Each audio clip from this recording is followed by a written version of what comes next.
우리는 계속 창세기를 묵상하고 있습니다. 여러분, 우리가 창세기를 묵상해야 되는 이유는 이 말씀 안에 우리 인생을 위한 바른 길이 있고요. 또 무엇보다 우리가 늘 무너지는 이 죄의 근원을 분명하게 알 수 있기 때문입니다. 여러분, 뱀으로 변장한 마귀가 인간을 유혹할 때 너가 선악과를 따먹으면 내가 너에게 부귀영화를 줄게, 이렇게 유혹하지 않았습니다. 만약 그렇게 유혹했더라면 이 아담과 하와는 그 유혹에 넘어가지 않았을 것입니다. 왜요? 이 에덴 동산은 모든 것이 충만한 곳이었기 때문이지요.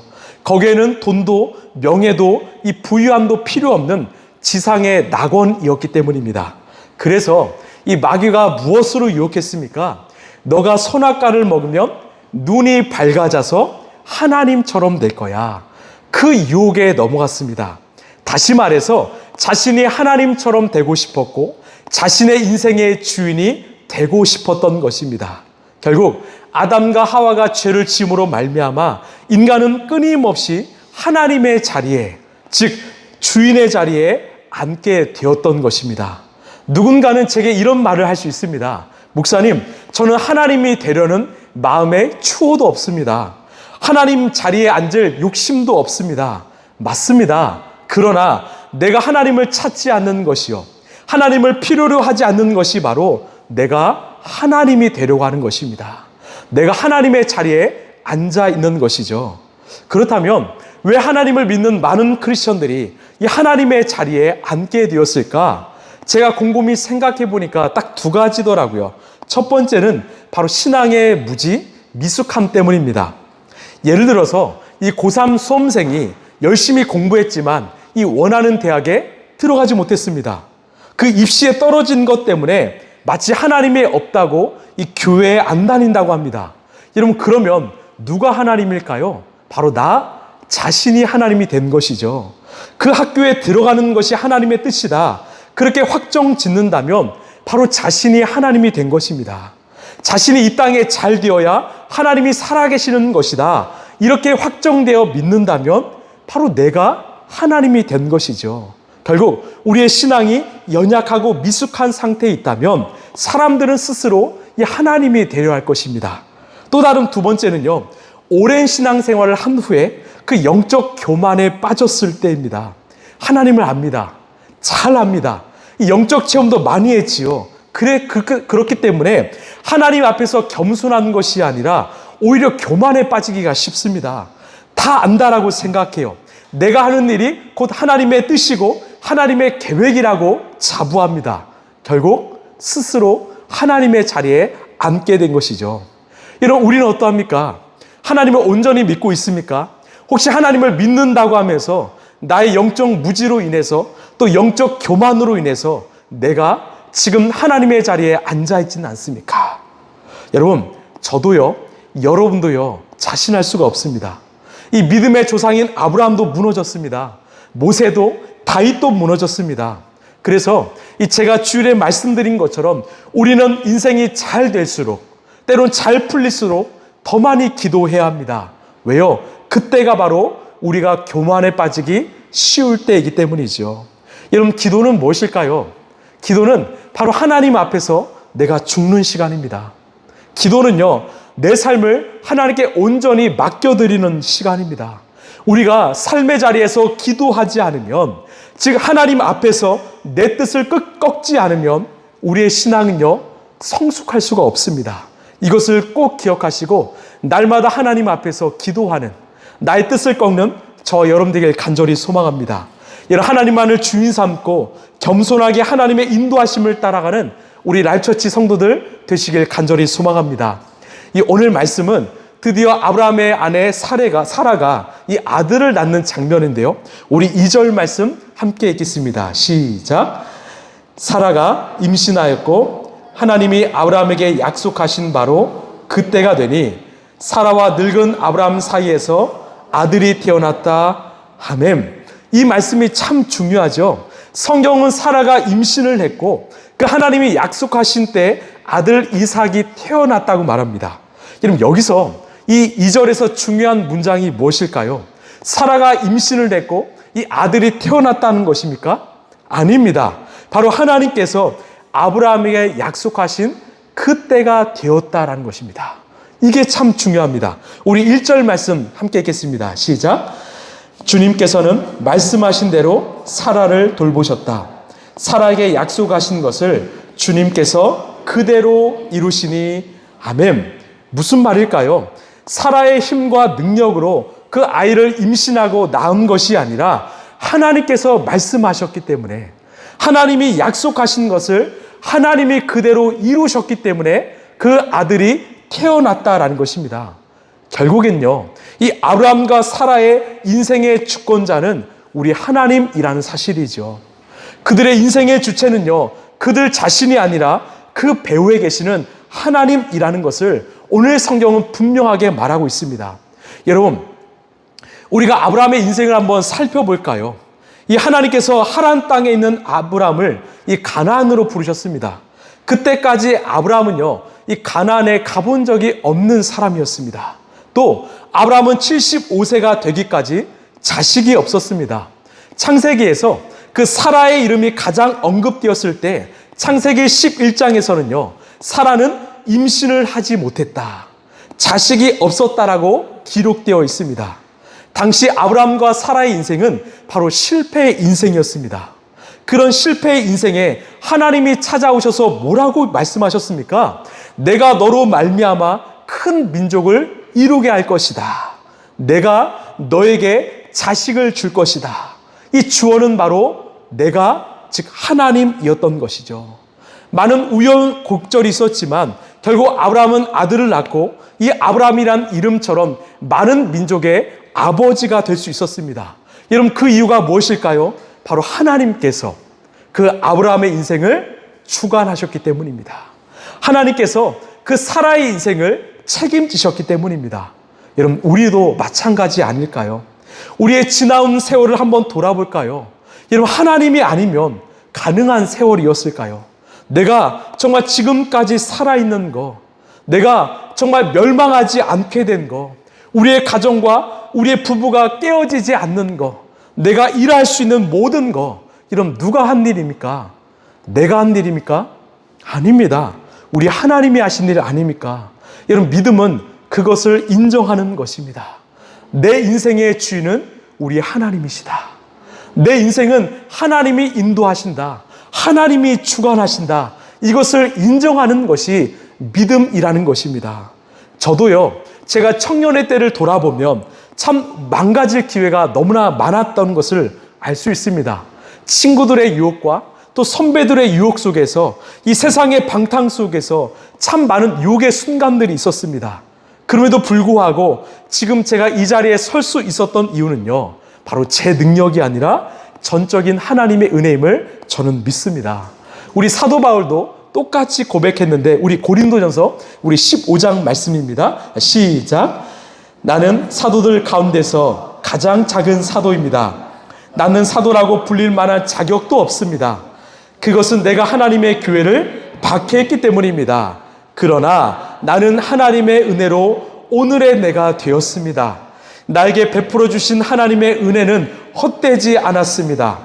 나는 사도들 가운데 어느 누구보다도 더 열심히 일하였습니다. 그러나 이렇게 한 것은 내가 아니라 나와 함께 하신 하나님의 은혜입니다. 아멘. 우리가 생각하는 그 위대한 사도 바울은 바로 바울의 능력과 노력이 아니라, 그러나 나는 하나님의 은혜로 사도가 되었다라는 거예요. 즉, 하나님이 없으면 내 인생은 성립될 수 없었다라는 것이죠. 여러분, 우리 모두도 그러나의 하나님의 은혜를 입은 사람 아닙니까? 아브라함도요, 똑같은 마음이었습니다. 여러분, 이 하나님의 은혜를 아는 사람은요, 결코 하나님의 자리에 앉지 않습니다. 하나님께 내 인생을 아낌없이 내어드릴 수 있습니다. 왜? 우리 하나님만이 우리의 인생을 오직 바른 길로, 선한 길로 인도하실 수 있기 때문입니다. 여러분, 믿으십니까? 여러분, 그 하나님을 신뢰하시고 하나님께 정말 우리의 인생의 자리를 내어드리길 소망합니다. 자, 또 오늘 말씀을 통해서 우리는 무엇을 알 수 있는가? 하나님의 말씀대로, 즉 하나님의 약속대로 모든 것이 이루어졌는데, 그때와 시기는요, 우리 하나님이 정하신다라는 것입니다. 우리 창세기 17장 15, 16절입니다. 시작. 하나님이 아브라함에게 또 말씀하셨다.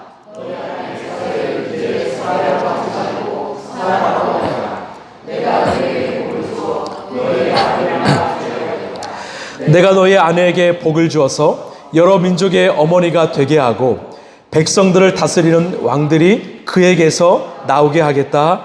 아멘. 이 하나님께서 아브라함을 찾아오셔서 이 아들을 주겠다고 말씀하셨습니다. 그때 아브라함의 나이는 100세, 사라의 나이는 90세입니다. 여러분, 노년의 몸으로 아이를 낳는다. 이건 상식적으로 불가능합니다. 이 생물학적으로 불가능하지요. 그래서 아브라함은 그 하나님의 말씀을 듣고 18절에 웃었다라고 말합니다. 말도 안 된다라는 거죠. 그때 하나님께서 다시 찾아오셔서 말씀하시는데 19절을 보시면 하나님이 말씀하셨다. 아니다. 너희 아내 사라가 너에게 아들을 낳아줄 것이다. 아이를 낳거든 이름을 이삭이라고 하여라. 내가 그와 언약을 세울 것이니 그 언약은 그 뒤에 오는 자손에게도 영원한 언약이 될 것이다. 아멘. 확정져서 주님이 말씀하시는 거예요. 너는 아들 낳을 거야. 그 아들의 이름을 이삭이라고 해. 즉 하나님께서 직접 그 아들의 이름까지 지어주셨습니다. 실제로 하나님이 말씀하신 대로 사라가 아들을 낳았습니다. 여러분, 이 모세가 이 창세기를 기록했을 때가 약 3,400년 전입니다. 만약에 이 말씀이 실제로 이루어지지 않았다면 여러분, 이 성경책은 어떻게 되었을까요? 분명히 폐기되고 말았을 것입니다. 하나님의 말씀이 그대로 이루어지지 않았다. 그냥 이스라엘의 역사서가 되거나 어떤 고전 명작 정도로 존재했을 것입니다. 그런데 왜 전 세계 수많은 사람들이요, 이 하나님의 말씀을 믿고 그 하나님의 말씀에 순종하며 살아갑니까? 이 말씀을 그 우리의 인생의 경전으로 삼습니까? 바로 이 하나님의 말씀이 분명히 이루어졌기 때문입니다. 그럼 언제 이루어졌습니까? 바로 우리 하나님이 원하시는 때에 이루어졌습니다. 그래서 믿음은 바로 기다림입니다. 믿음은 인내이지요. 하나님께서 당신의 말씀을 반드시 이루시는데 그 때와 시간은 우리가 알 수 없지만 하나님의 때의 시간을 우리가 기다리는 것, 그것이 바로 믿음이라는 것입니다. 아브라함도요, 약속을 받은 지 10년을 기다렸습니다. 모세도 부르심을 받은 지 그 미디안 광야에서 40년을 기다렸지요. 사도 바울도 고향 다소와 이 아라비아 광야에서 13년을 기다렸습니다. 여러분, 우리 하나님의 말씀을 신뢰하십니까? 그 말씀이 내 삶 가운데 이루어질 때를 여러분 기다리시길 바랍니다. 그 기다림이 우리에게 허락하신 믿음일 줄로 믿습니다. 자, 마지막으로 우리 하나님의 말씀에는요, 놀라운 능력이 있다라는 거예요. 우리 2절 말씀 다시 읽어볼까요? 시작. 사라가 임신하였고 하나님이 아브라함에게 약속하신 바로 그때가 되니 사라와 늙은 아브라함 사이에서 아들이 태어났다. 아멘. 성경은 분명히 말합니다. 늙은 사라와 아브라함 사이에서 아들이 태어났다. 자, 여기에서 늙은 아브라함이 뜻하는 게 무엇일까요? 아까 말씀드린 것처럼 생물학적으로 자식을 생산할 수 없는 노인이라는 것입니다. 사라 역시도 마찬가지입니다. 둘 다 자식을 가질 수가 없습니다. 이게 상식이지요. 그런데 그 하나님의 말씀이 그 삶 속에 들어가 역사할 때 인간의 모든 한계를 뛰어넘는 초월적인 능력이 역사한다라는 것입니다. 하나님의 말씀이 우리의 삶 가운데 찾아온다면 우리의 상식으로 정말 뛰어넘는 하나님의 능력으로 그 말씀이 일하기 시작한다라는 것입니다. 그래서 늙은 아브라함과 사라 사이에서 이삭이 태어났습니다. 여러분, 우리 하나님의 말씀은요, 인간의 상식을 뛰어넘는 이 초월적인 능력을 가지고 있습니다. 여러분 믿으십니까? 이스라엘 백성들이요, 이 홍해 앞에 가로막혔을 때 하나님께서는요, 당신의 능력으로 그 홍해를 가르셨습니다. 여러분, 우리가 그 말씀을 믿지요. 그 말씀을 완전히 믿지요. 그런데 왜 내 삶 가운데 홍해가 갈라지는 역사가 일어난다고 생각하지 않으십니까? 오늘도 내 삶 가운데 그 홍해가 갈라지는 역사가 일어난다고 여러분 왜 생각하지 않으십니까? 제 삶을 돌아보니까 하나님께서 제 인생에서 수많은 홍해를 갈라주셨더라고요. 이 불신의 홍해를 갈라주셨고 또 방탕의 홍해를 갈라주셨습니다. 때론 중독의 홍해를 갈라주셨고 또 죄와 사망의 홍해를 갈라주셨습니다. 하나님께서 제 삶 속에 순간순간 찾아오셔서 그 많은 홍해를 갈라주셨기 때문에 제가 이 자리에 서 있을 수 있는 것입니다. 여러분도 마찬가지 아닐까요? 여러분 삶 가운데 하나님께서 많은 홍해를 갈라주셨기 때문에 여러분이 이 자리에 앉아 있는 거 아닐까요? 여러분 기억하십시오. 하나님의 말씀은요, 능력의 말씀입니다. 그 말씀에 의해서만이 우리의 인생은요, 강건해질 수 있습니다. 그 말씀에 의해서만이 우리의 가정은 바로 세워질 수 있습니다. 그 말씀에 의해서만이 우리 교회도 온전히 부흥할 수 있습니다. 여러분, 우리가요, 그 하나님의 말씀을 믿을 때는요, 우리의 이성과 지성을 가지고 믿어야 합니다. 만약 이성이 없으면 뭐죠? 맹신이라고 하죠. 그것은 그냥 생각하지 않고 믿는 것입니다. 그런데 이성을 가지고 이 하나님을 믿으려는 사람이요, 결정적으로 내 이성 때문에 하나님의 능력과 기적을 믿지 못한다? 그것은 하나님이 주신 이성을 잘못 사용하고 있는 것입니다. 제가 좀 설명을 해드릴게요. 예를 들어서 예전에 한 소설가는요, 이 성경에 대해서 해박한 지식이 있음에도 불구하고 처녀가 아이를 낳았다, 이 말을 믿지 못해서 예수님을 안 믿겠다고 했습니다. 여러분, 우리가 이성적으로 지성적으로 한번 생각해 볼까요? 우리가 믿는 하나님은 누구십니까? 우리 인간과는 같은 분이 아니시죠. 우리 하나님은요, 세상을 창조하신 창조주이십니다. 창조가 무엇입니까? 무에서 유가 있게 된다는 거죠.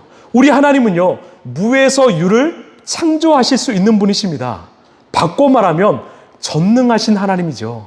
불가능이 없으신 분이죠. 우리가 이성적으로 우리가 믿는 하나님이 무에서 유가 가능하시는 그 전능하신 하나님 분이라고 우리가 믿는다면 이성적으로 생각해서 처녀가 아이를 낳을 수 있을까요? 없을까요? 있습니다. 또한 바람으로 홍해가 갈라질 수 있을까요? 없을까요? 우리 하나님이 전능하신 하나님이시기 때문에 가능합니다.